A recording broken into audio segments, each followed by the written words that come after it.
Hello friends, welcome to Vamja education. આ વિડીયોની અંદર આપણે ધોરણ 9 ગણિતનું વર્ષ 2025-26નો સિલેબસ જોવાના છીએ. સિલેબસનો અર્થ એ થાય કે આવનારું જે આ વર્ષ છે, તમે ધોરણ 8માંથી ધોરણ 9માં આવ્યા છો, તો આ ધોરણ 9ની અંદર મેથ્સમાં કેવા ચેપ્ટર આપણે શીખવાના છીએ અને ધોરણ 9નું મહત્વ શું છે ભવિષ્ય માટે, એટલે કે ધોરણ 10 માટે.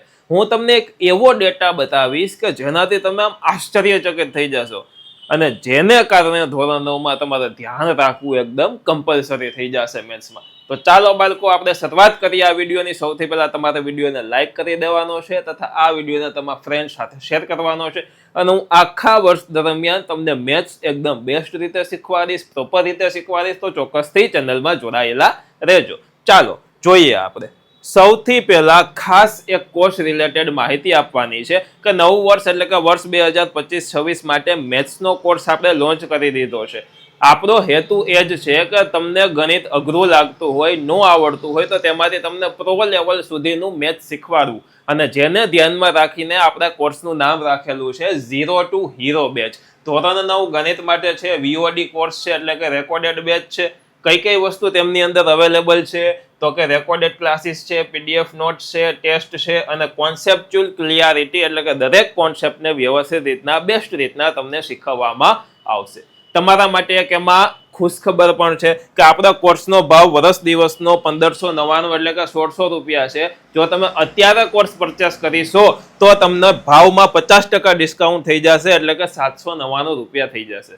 799 રૂપિયામાં કેટલા દિવસ તમને આ કોર્સની અંદર શીખવા મળશે? તો આ કોર્સની વેલિડિટી 10 મે 2026 રહેશે, એટલે કે ત્યાં સુધીમાં તમારી ધોરણ 9ની વાર્ષિક પરીક્ષા પૂરી થઈ જશે. એટલે કે આખું વર્ષ તમારે આ કોર્સની અંદર શીખવા મળશે. કોર્સ ચાલુ થશે 1 જૂનથી અને જો તમે અત્યારે પરચેસ કરશો તો તમને 50% ડિસ્કાઉન્ટ થશે, બરાબર. પછી તમે આજે ખરીદો તો એ તમારો કોર્સ 10 મે 2026 સુધીની વેલિડિટી રહેશે. મહિનો દિવસ પછી ખરીદો તો એ જ વેલિડિટી, કે 6 મહિના પછી ખરીદો તો એ જ વેલિડિટી રહેશે. એટલે કે પૂરો તો સેમ ડે જ થશે. તો તમે વહેલો ખરીદશો એટલું તમને બેનિફિટ છે. અને હા, હું અત્યારે વિચારું છું કે વેકેશનમાં એક આપણે બ્રિજ કોર્સ, એટલે કે જૂનું રિવિઝન માટેની પણ એક બેન્ચ આની અંદર લઈ આવું તો જોઈએ છીએ આગળ. તો ચોક્કસથી તમે અત્યારે જ કોર્સને પરચેસ કરી લ્યો. ચાલો હવે આપણે વધીએ છીએ આગળ અને તમામ વસ્તુ હું આની અંદર હું પોતે જ શીખવવાનો છું. ચાલો હવે આપણે આ છે એક સરસ મજાનો ડેટા અને આ ડેટા જોઈને તમે આશ્ચર્યચકિત થઈ જશો. મેં જમણી બાજુ ધોરણ 9ના ગણિતના ચેપ્ટર્સ લખેલા છે. તમને એક વસ્તુ મારે બતાવી છે એટલા માટે મેં ડાબી બાજુએ ધોરણ 10ના ગણિતના ચેપ્ટર લખેલા છે. આપણે ચેપ્ટરને જોઈએ, જોવો જોઈએ. 9માં પહેલું ચેપ્ટર છે સંખ્યા પદ્ધતિ, બીજું છે બહુપદી, ત્રીજું છે યામ ભૂમિતિ, ચોથું છે દ્વિચલ સુરેખ સમીકરણો, પાંચમું છે યુક્લિડની ભૂમિતિનો પરિચય, છઠ્ઠું છે રેખાઓ અને ખૂણા, સાતમું છે ત્રિકોણ, આઠમું છે ચતુષ્કોણ, નવમું વર્તુળ, 10મું હેરોનનું સૂત્ર, 11મું પૃષ્ઠફળ અને ઘનફળ અને 12મું છે આંકડાશાસ્ત્ર. આ તમામ ચેપ્ટરની અંદર કઈ કઈ વસ્તુ શીખીશું એ પણ હમણાં આપણે જોવાના છીએ. પરંતુ આ ચેપ્ટરના નામ છે, 9માં તમને 12 ચેપ્ટર કુલ છે. હવે 10માના ચેપ્ટર જોવો. 9માં છે સંખ્યા પદ્ધતિ. તમે 6થા ધોરણથી સંખ્યાઓ શીખતા હો છો. પ્રાકૃતિક સંખ્યા શીખા પહેલા, પછી પૂર્ણ શીખા, પછી પૂર્ણાંક શીખા, સમય અસમય શીખશો, બરોબર. તો એ છે સંખ્યા પદ્ધતિ. અને જેનું એક આગળની સંખ્યા એટલે કે વાસ્તવિક સંખ્યા, એટલે કે 10મા ધોરણમાં પહેલું ચેપ્ટર, આ પહેલા ચેપ્ટર રિલેટેડ જ આવશે. 9માના પહેલા ચેપ્ટર રિલેટેડ 10માનું પહેલું ચેપ્ટર આવશે. એના પછી 9માં બીજું ચેપ્ટર છે બહુપદીઓ. તો 10માં બેઠે બેઠું બીજું ચેપ્ટર છે બહુપદીઓ. હા, 9માં કરતા થોડીક વસ્તુ એમાં વધારે આવશે, પરંતુ 9મું બેઝ છે, પાયો હશે. આ વ્યવસ્થિત આવડશે તો જ 10માં આવડશે, બરોબર. એના પછી જુઓ યામ ભૂમિતિ, ત્રીજું ચેપ્ટર છે, બરોબર. 9માં તો 7મું ચેપ્ટર યામ ભૂમિતિ 10મા ધોરણમાં છે. 9માં દ્વિચલ સુરેખ સમીકરણો ચોથું ચેપ્ટર છે. 10માં ત્રીજું ચેપ્ટર દ્વિચલ સુરેખ સમીકરણ યુગ્મ છે. માત્ર ને માત્ર એક યુગ્મ વસ્તુ એડ થાય છે, બાકી બેઠે બેઠું છે. એના પછી જોવો જોઈએ તો કે ત્રિકોણ ચેપ્ટર 9માં 7મું ચેપ્ટર છે. 10માં 6થું ચેપ્ટર ત્રિકોણ છે. એમના પછી 9માં 9મું ચેપ્ટર વર્તુળ છે અને વર્તુળના આના જ વર્તુળના બે ભાગ કરી અને 10માં 10મું ચેપ્ટર વર્તુળ અને વર્તુળ સંબંધિત ક્ષેત્રફળ ચેપ્ટર છે, બરાબર. થોડીક વસ્તુ બધામાં એડ થશે પરંતુ મોસ્ટ ઓફ વસ્તુ સેમ આવશે. બરોબર, આ વસ્તુ આવડતી હશે તો આ શીખવી બહુ સહેલી છે. 11મું ચેપ્ટર પૃષ્ઠફળ અને ઘનફળ 9મામાં, 10મામાં 12મું ચેપ્ટર પૃષ્ઠફળ અને ઘનફળ, 9મામાં આંકડાશાસ્ત્ર છે એ 12મું ચેપ્ટર છે, 10મામાં 13મું ચેપ્ટર આંકડાશાસ્ત્ર છે. તો તમે વિચાર તો કરો કેટલા સરખા ચેપ્ટર, કેટલા ચેપ્ટર તમને 10મામાં કામ આવશે? તો કે 1 2 3 4 5 6 7 અને 8. આ 12માંથી 8 ચેપ્ટર એવા છે કે જે તમને 10મામાં કામ આવશે. ખાલી 4 જ ચેપ્ટર એવા છે કે જે 10મામાં એનો ઉપયોગ એટલે કે બેઠા બેઠા ચેપ્ટર જેવું આવશે નહીં. બરોબર, બેઝ તો આવશે જ.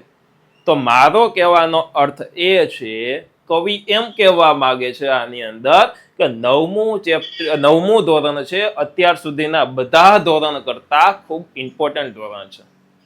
મારું માનો તો હું તમને જરાય બીવડાવતો નથી, જે કહું છું એ સત્ય કહું છું કે ધોરણ 7 થી લઈ અને ધોરણ 10 સુધીનો તમે એનાલિસિસ કરો ને તો સૌથી અઘરામાં અઘરું કોઈ મેથ્સ માટે ધોરણ હોય ને તો એ છે ધોરણ 9મું. બરોબર, ધોરણ 10મું છે એ 9મા ધોરણ કરતા 10માનું મેથ્સ છે એ 50% અઘરું નથી. એટલે કે 9મા કરતા 50% સહેલું મેથ્સ 10મામાં આવે છે. તો હું બીવડાવતો નથી, આ તમને પહેલેથી જ સાવચેત કરું છું.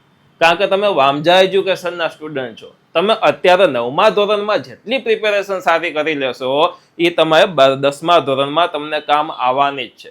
10માને ધ્યાનમાં રાખીને તમારે પ્રિપેરેશન કરવાની છે. એટલે 9મું ધોરણ છે મેથ્સમાં ખૂબ અગત્યનું ધોરણ છે. એમાં થોડી કઈ કચાશ ચાલે એવું નથી. બરાબર, જો મેથ્સમાં તકલીફ થતી હોય તો ચોક્કસથી બેન્ચમાં જોડાજો, તમને ખૂબ શીખવા મળશે. બરાબર, 0 to હીરો તમને બનાવવાના છે મેથ્સની અંદર. તમારો ફેવરિટ સબ્જેક્ટ હું મેથ્સ બનાવી દઈશ. તો ચોક્કસથી જોડાવો બાળકો. ડન. ચાલો હવે આપણે એક એક પછી એક એક ચેપ્ટર જોતા જઈએ. એની અંદર કઈ વસ્તુ ભણશું એનો સંપૂર્ણ સારાંશ જોતા જઈએ. અત્યાર સુધી બાળકોની એક ભૂલ હોય કે ભણવા માંડે કે પહેલું ચેપ્ટર આ, બીજું આ, ત્રીજું આ. પરંતુ સૌથી પહેલા કોઈ ધોરણમાં તમે પ્રવેશ કરો ને તો સૌથી પહેલા બધા જ સબ્જેક્ટની ઇન્ડેક્સ એટલે કે અનુક્રમણિકા છે ને એ અનુક્રમણિકાને ધ્યાનથી જોવો, જેથી કરીને આખો તમને ખબર પડે કે આવનારા જે આ વર્ષ છે આ દરમિયાન આપણે આટલી વસ્તુ શીખવાના છીએ, ભણવાના છીએ. જુઓ, પ્રકરણ 1 છે સંખ્યા પદ્ધતિ. સંખ્યાઓ આપણે 6થા ધોરણથી શીખતા આવીએ છીએ. પ્રાકૃતિક સંખ્યા પહેલા શીખા, ત્યારબાદ પૂર્ણાંક, બરોબર, પછી અપૂર્ણાંક એટલે શું એ જોયું હતું. સમય અસમય વિશે તમે ધોરણ 9માં શીખીશો. જોઈ પ્રાસ્તવિક સંખ્યા, અસમય સંખ્યાઓ, વાસ્તવિક સંખ્યા અને તેની દશાંશ અભિવ્યક્તિ શીખશો. દશાંશ અભિવ્યક્તિનો અર્થ એ થાય કે પોઈન્ટ વાળી અભિવ્યક્તિ, પોઈન્ટ વાળી સંખ્યા. વાસ્તવિક સંખ્યાઓનો ગાણિતિક પ્રક્રિયાઓ એટલે કે સરવાળા, બાદબાકી, ગુણાકાર, ભાગાકાર કેવી રીતના થાય. વાસ્તવિક સંખ્યાઓનો ઘાતાંક માટેના નિયમો શું છે, બરોબર, તે શીખીશો. અને છેદમાં સારાંશ તમે જોશો. ઘાતાંક નામનું ચેપ્ટર 8માં આવ્યું, બરોબર, એ આનો બેઝ છે. હવે આમાંથી મોટા ભાગના 90% સ્ટુડન્ટ એવા હશે કે 8મા ધોરણનું અવયવીકરણ છે, ઘાતાંક છે, આ ચેપ્ટરમાં બહુ ધ્યાન નહીં દીધા હોય. જોકે 8માં જ ધ્યાન નહીં દીધું હોય આખા મેથ્સમાં તો ચિંતા નથી કરવાની. જો તમે વામજા એજ્યુકેશનના સ્ટુડન્ટ હશો તો તમને બધી જ વસ્તુ બેઝિકથી તમને શીખવવામાં આવશે. એટલે કે એ બધું પણ સાથે સાથે જે જરૂરી હશે તે બધું સાથે સાથે હું ક્લિયર કરાવતો જઈશ. બરાબર, તો ચોક્કસથી બેચમાં જોઈન થઈ શકો છો. ચાલો, બીજું ચેપ્ટર છે બહુપદીઓ. બહુપદી ચેપ્ટર છે, એની અંદર કઈ વસ્તુ શીખીશું તો કે જુઓ, એક તો પ્રસ્તાવના, એમના પછી એક ચલ બહુપદી, એક ચલ વાળી બહુપદી. ચલ એટલે શું બધી વસ્તુ ત્યારે શીખવીશ. બહુપદીના શૂન્યો શીખશું, બરાબર, શૂન્યો શોધતા. બહુપદીઓનું અવયવીકરણ વિશે માહિતી મેળવશું. બેઝિક નિત્ય સમો શીખવીશ અને સાથે સાથે તમને સારાંશ, બરાબર, સારાંશ એટલે કે આ બધા ચેપ્ટરમાં પ્રસ્તાવના અને સારાંશ તો આવશે જ. સારાંશ એટલે કે આખા ચેપ્ટરનો ભાવાર્થ શું એ શીખીશું. અને આ જે સારાંશ છે ને એ તમને ક્યાં હેલ્પ આવે ખબર? સારાંશ છે એ આખો 10મા ધોરણમાં હેલ્પ આવે. અને પ્રસ્તાવના એટલે કે 8મા ધોરણનું જે બેઝિક વસ્તુની જરૂર પડતી હોય પ્રસ્તાવનામાં શીખવા મળે. એટલે આ તમારો 9મા ધોરણ માટે બેઝ પાકો થાય. અને અહીંયાથી તમે 10મા ધોરણમાં જ્યારે જાશો, બરોબર, તો તેના માટે તમે તૈયાર થઈ જશો ત્યાં સુધીમાં. ડન છે. એટલે કે પ્રસ્તાવનાથી સારાંશ સુધીનો જે આપણો પાથ છે, જે રસ્તો છે, તેને આપણે ઓળંગવાનો છે. પ્રકરણ 3 છે યામ ભૂમિતિ. ભૂમિતિ ચાલુ થાય છે અહીંયાથી, બરોબર. તો યામ ભૂમિતિ, પ્રસ્તાવના એમાં જોશું, કાર્ટેશિયન પદ્ધતિ જોશું અને સારાંશ જોશું. યામ ભૂમિતિ એ બહુ મોટો દરિયો છે. પરંતુ એ દરિયાની એક ડોલ જેટલું પાણી અત્યારે 9મા ધોરણમાં આપણે નાનકડું શીખવાના છીએ. બરોબર, ઇન્ટ્રોડક્શન ખાલી યામ ભૂમિતિનું લેવાના છીએ. ત્યારબાદ પ્રકરણ 4 છે દ્વિચલ સુરેખ સમીકરણો. દ્વિચલ એટલે કે બે ચલ વાળા, સુરેખ એટલે કે સુરેખનો અર્થ થાય સીધી લીટી, અને સમીકરણો. સમીકરણ હોય ને કોઈ પણ, એની અંદર x y જેવા ચલ આવતા હોય, તો આની અંદર બે ચલો હશે, અને એ ચલમાં જ્યારે કિંમત મૂકવામાં આવે અને એનો જે ગ્રાફ દોરવામાં આવે, એ ગ્રાફ છે તે સીધી લીટી થવો જોઈએ, તો એને કહેવાય સુરેખ. એ તમામ વસ્તુ તમને ડિટેલમાં હું શીખવીશ. મેથ્સ છે ને એ ગોખવાની વસ્તુ નથી, એ સમજવાની અને પ્રેક્ટિસની, આ બે વસ્તુ છે. મેથ્સને સમજતા શીખો, સૂત્ર પાકા કરવાની જરૂર ન પડે. સૂત્ર બન્યું કેમ એ તમે સમજી લ્યો ને, તો તમને ઓટોમેટિક તમે સૂત્ર બનાવી શકો, ઓટોમેટિક તમને સૂત્ર યાદ આવી જાય. ડન છે? તો જુઓ, પ્રસ્તાવના, સુરેખ સમીકરણો એટલે શું, સુરેખ સમીકરણના ઉકેલ મેળવતા શીખીશું, અને છેલ્લે સારાંશ જોઈ લેશું. ચાલો, એમના પછી પ્રકરણ 5 યુક્લિડની ભૂમિતિનો પરિચય. યુક્લિડ ભાઈ છે, બરોબર, એની એક ભૂમિતિ છે, અને એમનો આપણે પરિચય મેળવવાનો છે.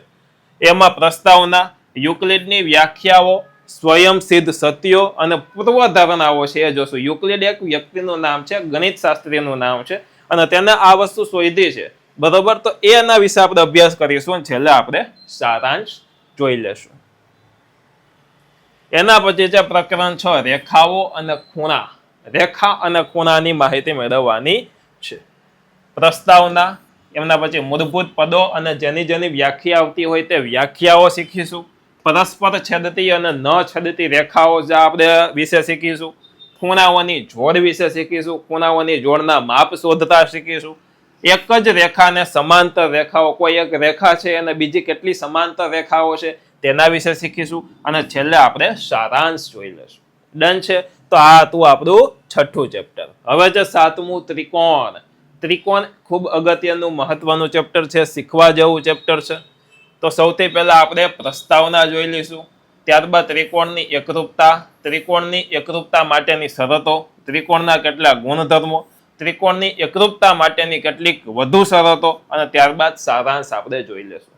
ત્રિકોણ છે ને એ આગળ ત્રિકોણમિતિ આવશે, અને ત્રિકોણમિતિનો બેઝ છે ત્રિકોણ, અને ત્રિકોણમિતિ છે ને દરિયો છે, દરિયો છે, અને એને આગનો દરિયો પણ તમે કહી શકો, અને જેની અંદર બધાએ ડૂબકી મારવી પડે અને મારવી પડે. 10મામાં નાનકડી ડૂબકી લાગે, 11-12માં જો તમે એ ગ્રુપ સાયન્સ રાખો ને એની અંદર એ ગ્રુપ રાખો તો ફૂલે એની અંદર તરવું જ પડે, કારણ કે ત્રિકોણમિતિ વગર કોઈ વસ્તુ શક્ય નથી. તો આ પાયો વ્યવસ્થિત તમે શીખેલો હશે તો ત્યારે તમે એ જે ડૂબકી છે એ તમે વ્યવસ્થિત મારી શકશો, બરાબર. સૌની પહેલા આખો દરિયો તમે પાર કરી શકશો. ચાલો, પ્રકરણ 8 છે ચતુષ્કોણ. ચતુષ્કોણનો અર્થ થાય 4 ખૂણા 4 બાજુ હોય તેવી આકૃતિ. ચતુષ્કોણ એટલે ખાલી ચોરસ જ નહીં, ચતુષ્કોણ એટલે લંબચોરસ પણ થાય, ચતુષ્કોણ એટલે પતંગ આકાર થાય, બરોબર. તો આ બધા ચતુષ્કોણ છે એના અલગ અલગ પ્રકાર જોશું, બરોબર. અને ચતુષ્કોણની અલગ અલગ વસ્તુ શીખીશું કે 4 બાજુ છે, 4 ખૂણા છે, 4 ખૂણાનો સરવાળો આ થાય, 2 ખૂણાનું આપણને માપ આપ્યું હોય તો બીજા 2 ખૂણાનું માપ શોધી શકાય, અલગ અલગ એના પ્રમેયો એની અંદર જોશું. સમાંતર બાજુ ચતુષ્કોણના ગુણધર્મો, મધ્ય બિંદુ પ્રમેય જોશું, અને ત્યારબાદ સારાંશ જોઈશું. ડન છે? ચાલો, પ્રકરણ 9 વર્તુળ. વર્તુળ, દુનિયા કેવી છે, પૃથ્વી કેવી છે, ગોળ છે, અને ગોળનું ગણિત આપણે શીખશું, એટલે કે વર્તુળ. જીવાઓ કોઈ બિંદુએ આંતરેલો ખૂણો, બરોબર. જીવા એટલે શું, બિંદુએ આંતરેલો ખૂણો એટલે શું, કેવડો ખૂણો થાય, કેન્દ્રમાંથી જીવા પર દોરેલો લંબ, સમાન જીવાઓ અને તેમનું કેન્દ્રથી અંતર, વર્તુળના ચાપે આંતરેલો ખૂણો, ચક્રીય ચતુષ્કોણ, અને સારાંશ. આટલી વસ્તુ આપણે શીખવાના છીએ. ડન? ચાલો નેક્સ્ટ આગળ જોઈએ. પ્રકરણ 10 છે હેરોનનું સૂત્ર. હેરોનભાઈ સરસ મજાનું સૂત્ર આપી ગયા, જે સૂત્ર આપણે શીખી લઈશું કે ત્રિકોણનું ક્ષેત્રફળ શોધવા માટેનું હેરોનભાઈનું સૂત્ર, એટલે કે હેરોનભાઈના સૂત્રમાંથી ત્રિકોણનું ક્ષેત્રફળ શોધીશું, અને છેલ્લે આપણે જોઈ લેશું સારાંશ. ડન છે? પ્રકરણ 11મું છે પૃષ્ઠફળ અને ઘનફળ. પૃષ્ઠફળ ઘનફળ વિશે શીખીશું કે લંબવૃત્તીય શંકુનું પૃષ્ઠફળ, ગોલકનું પૃષ્ઠફળ, લંબવૃત્તીય શંકુનું ઘનફળ, ગોળાનું ઘનફળ, અને છેલ્લે અહીંયા સારાંશ, બરોબર. સારાંશ આપણે શીખવાનો છે. એટલે આટલી વસ્તુ આપણે શીખશું પૃષ્ઠફળ અને ઘનફળમાં. ડન. ચાલો, લાસ્ટ ચેપ્ટર છે આંકડા શાસ્ત્ર. આંકડા શાસ્ત્ર નામ એટલે સમજો, આંકડાઓનું શાસ્ત્ર. બરોબર, જેમ અલગ અલગ શાસ્ત્ર હોય એમાં આંકડાઓનું શાસ્ત્ર એટલે કે આંકડા શાસ્ત્ર થાય. અને આંકડાઓનું શાસ્ત્ર જોશું જેની અંદર ગણતરી છે ખૂબ મજબૂત હોવી જોઈએ, પરંતુ સહેલામાં સહેલું ચેપ્ટર આ. આંકડા શાસ્ત્ર મહત્વનું ક્યાં છે? 10મા ધોરણમાં આંકડા શાસ્ત્ર આવે અને બધા જ ચેપ્ટરમાં સૌથી વધુ પરીક્ષામાં પૂછાતું વેઇટેજ હોય તો એ છે આંકડા શાસ્ત્રનું. 10મામાં બોર્ડની એક્ઝામમાં સૌથી વધુ માર્કનું પૂછાય તો એ છે આંકડા શાસ્ત્ર. પછી 10મામાં એવું છે કે બેઝિક અથવા તો સ્ટાન્ડર્ડ રાખવાનું હોય તો કોઈ પણ રાખો તો એ આંકડા શાસ્ત્ર વધારે ગુણનું જેની અંદર પૂછવામાં આવે છે. પછી તમે 11-12માં જ્યારે કોમર્સ રાખો છો તો ત્યારે આંકડા શાસ્ત્ર ખૂબ કામ આવશે, સાથે સાથે સાયન્સમાં પણ તમને કામ આવશે. ડન છે. કઈ કઈ વસ્તુ? પ્રસ્તાવના, અસમય સંખ્યાઓ, વાસ્તવિક સંખ્યા અને તેની દશાંશ અભિવ્યક્તિ. આ તો પહેલા ચેપ્ટર માટેનું છે ભાઈ, આંકડા શાસ્ત્રનું આ છે નહીં. હા, તો આંકડા શાસ્ત્રમાં કઈ કઈ વસ્તુ શીખીશું એ હું તમને કહી દઉં. તો કે મધ્યક, મધ્યસ્થ અને બહુલક. ટાઈપિંગ મિસ્ટેક હતી, બરાબર. મધ્યક, મધ્યસ્થ અને બહુલક વિશે આંકડા શાસ્ત્રમાં શીખીશું, જેની અંદર આપણે સિગ્મા એટલે શું, આ સિગ્મા એટલે શું એ શીખવાના છીએ. અને આમાં ગણતરી કેવી આવે ખબર? સરવાળો, બાદબાકી, ગુણાકાર, ભાગાકાર, બસ આ જ આવે, પરંતુ થોડાક લાંબા આવે, લેન્ધી આવે. તો એને આપણે સહેલા મનમાં કેવી રીતના કરવા એની માહિતી મેળવવાના છીએ. તો બાળકો, આ હતી ધોરણ 9માની મેથ્સની ગણિત વિષયની એક ઝલક.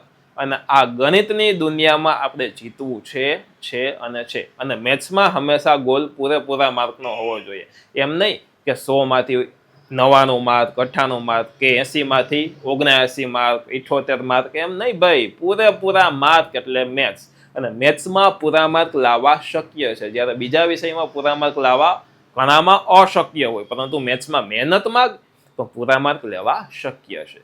તો એ શક્ય વસ્તુને આપણે વધારે શક્ય બનાવીશું. તો ચોક્કસથી તમે આપણી પેઇડ બેન્ચની અંદર જોડાઈ શકો છો બાળકો. ખૂબ નજીવી કિંમત મેં તમારા માટે કરી દીધી છે અને ભણવાની ખૂબ તમને મજા આવશે. તો ચોક્કસથી તેની અંદર એનરોલમેન્ટ થાવ, બરોબર.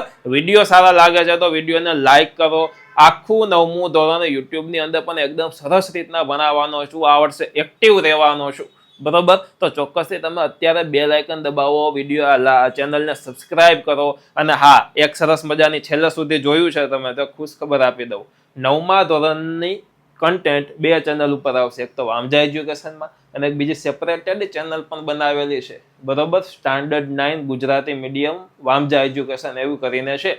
તમને સર્ચ કરશો એટલે તમને મળી જશે, બરોબર. તો તેને પણ તમે સબસ્ક્રાઇબ કરી દો. 2 ચેનલમાં ભૂકા કાઢી નાખે ને એવું ગુજરાતનું સારામાં સારું કન્ટેન્ટ મૂકીશું. વર્ષ પૂરું થાય ત્યાં જોઈ લેવાનું કે આખા વર્ષ દરમિયાન સૌથી સારું ક્વોલિટીવાળું કન્ટેન્ટ કઈ ચેનલે મૂકેલું છે. તો એક જ નામ તમારા મગજમાં આવશે, એ છે વામજા એજ્યુકેશન, બરોબર. વિદ્યાર્થીઓના હિતવાળી વસ્તુ મૂકીશું, ખોટી ફાકા ફોજદારીને એવી નહીં, ભણવા તરફ જ 100% આપણું ફોકસ રહેશે. ડન છે. તો આશા રાખું છું કે આ વિડીયો તમને ગમ્યો હશે. તમારા ફ્રેન્ડ સાથે વિડીયોને શેર કરી દેજો. મળીએ છીએ આપણે નેક્સ્ટ વિડીયોમાં. ધન્યવાદ.